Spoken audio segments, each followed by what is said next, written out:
to teach you today, if not all of them, I stole from the NBA players. I mean, I'm going to use Tim Duncan, for example, as an example of locker room during this course. I will show you the move, and I will tell you, this is exactly how Tim Duncan does it. And when you see it, if you've watched him at all, you'll go, oh yeah, I've seen him do that. And then I'll explain why he does it this way. I'll teach you how to beat defenses. I'll make you a better post player. If you listen very carefully, and you do what those 15 All-Staters I told you about, do what they did, you'll master the little bitty thing.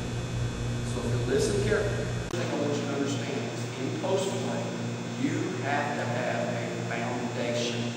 You have to have a foundation. I'm about to start you with that foundation. And then, and only then, when you develop the foundation, then and only then, can you move on to the NBA post play. I'm going to teach you 7 NBA post plays. But first, we have to build that foundation with a couple of critical little fundamentals. Now, if you remember, I told you those 15 All-Staters, those little fundamentals that I taught them, they locked onto and did exactly like I said. Hope you'll do the same. With one exception, and I'll get to that exception later, you don't ever want to dribble like this. There's too many quick players coming down to double team, and it will wind up being to dribble in the post. You must do what we call a power dribble, and a power dribble is done with 2 hands. Now, is it legal to dribble with 2 hands? Yes, it is. Not many people know that. I see some guys shaking. No, it's not legal. Yes, you can. You can dribble that way 1 time. You can dribble 1 time with 2 hands, and that's perfectly legal. You just can't do it twice. Now that's double dribble. But you can dribble 1 time with 2 hands. A power dribble is critical in here. You dribble with 2 hands and you dribble 2 inches off the floor. And I mean literally 2 inches. When you take your dribble in here, it's like this right here. Now that cannot get stolen. Another thing a power dribble does for you is it gets you lower in the post and gives you more strength and balance and explosion when you go up into your shot. Power dribble is critical. Now, this is how we're going to practice. It only takes about a minute a day. You're spread out. I want you to slide one direction. And as you slide, like a defensive slide, as you slide, I want you to power dribble. 2 hands, 2 inches. Then go back the other way. Slide, 2 hands, 2 inches. And by the way, I would much rather have quality over quantity. Don't go back and forth real fast and get sloppy. Go slow and do it right. Quality over quantity. All right, I just want you going back and forth, sliding 2 hands, 2 inches off the floor. All right, let's go.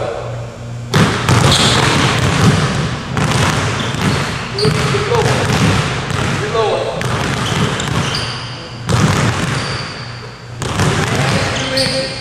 Kyle's doing a good job of doing it exactly right.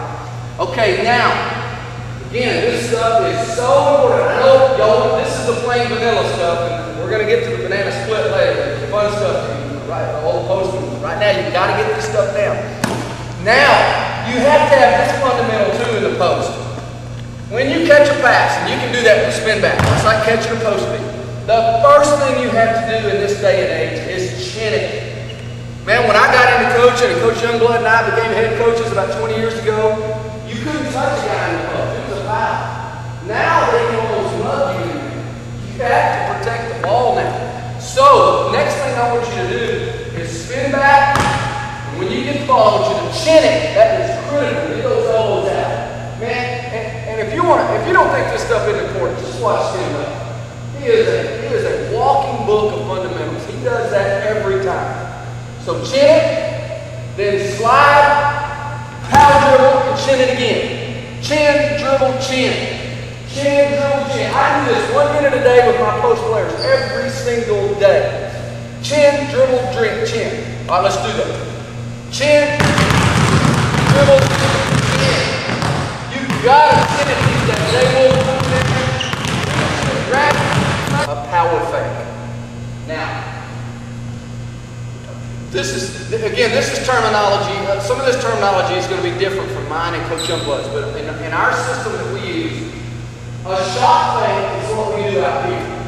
And a shot fake for us is a short, quick movement like that. And then we use our moves to go violent. That's the perimeter guys, shot fakes.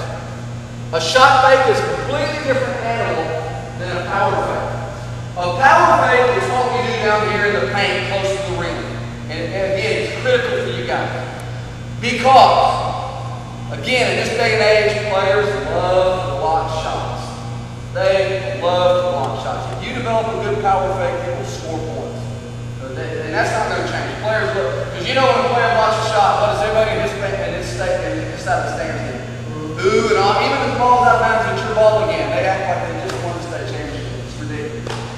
But if you learn the power fake, you'll own those guys. Now, power fake is what we do down here. Now, here's how we do a power fake. First of all, we do it with your hands on both sides of the ball, like you're doing full of chest pads, okay? Like you're doing right now, you're doing chin. On a shot fake, you put your hands in the shooting position. But a power fake is here. That way, it won't get knocked out of your hands. Now, a power fake is done like this. First of all, you've got to have a big, wide base. Again, because the way the game's played now, you play inside, right? Yeah. Neil, do the referees call every time you get bumped? It's ridiculous the time, doesn't it? Now, Neil, if you're in there with a narrow base like this, and one of those guys bumps you that bump, and the referees don't call anymore, if you got a narrow base, then you get knocked off balance. Now, I've got a post player now that's coming to see me. He's driven me crazy for 5 years. He wants to play like this all the time. And he gets knocked off balance a little bit. When he plays like this, he's a good post player. He's going to be real good if he'll do that. But you've got to have a wide base on your power fake. Because you have strength and balance. You won't get knocked off balance here. Wide base, and then you've got to sit down with your butt. Okay, now you've got the ball right in your chin. All right, here's the fundamental. The power fake is big and exaggerated, whereas a shot fake is short and quick. All right, so the power fake is from the chin over the head back to the chin. Chin over the head back to the chin. Got that? All right, I want everybody to get in that stance like I did, no dribble or anything. Just chin it, chin, not belly button, chin, and go way over your head and back to the chin. All right, go. Okay, that's good. All right, now here's the second part of that fundamental. This is really important. It's a phrase. When the ball goes up, the body goes down. And what I say is ball up, body low. In other words, as the ball goes up, your body should go lower. Watch my butt. When the ball goes up, my butt actually goes lower. Now what most kids want to do is this right here. Ball up, body up. Now I'm on the balance. Okay, now that bump that we talked about, Neil, when you get bumped like this, you get knocked off balance. When you stay down, they can't knock you off balance. And again, chin it, get that fundamental, power dribble, chin it again, then power fake. Then go the other way. Chin, power dribble, chin, power fake. All right, let's do it.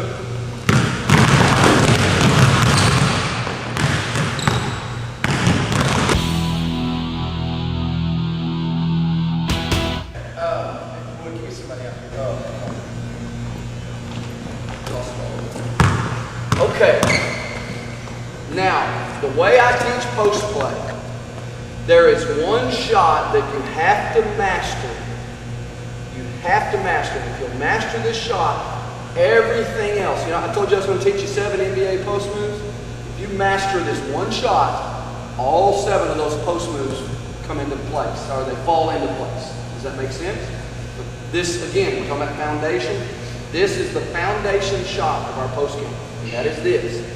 All right. So much of the time that you catch the ball in high school basketball, if you will do what I call look inside, and we're going to talk about that more a little bit later, how important it is to look to the middle. Some people say look to the middle. I say look inside. If you will look inside, it is amazing how many times in high school basketball that you will see that real estate right there. This is the most valuable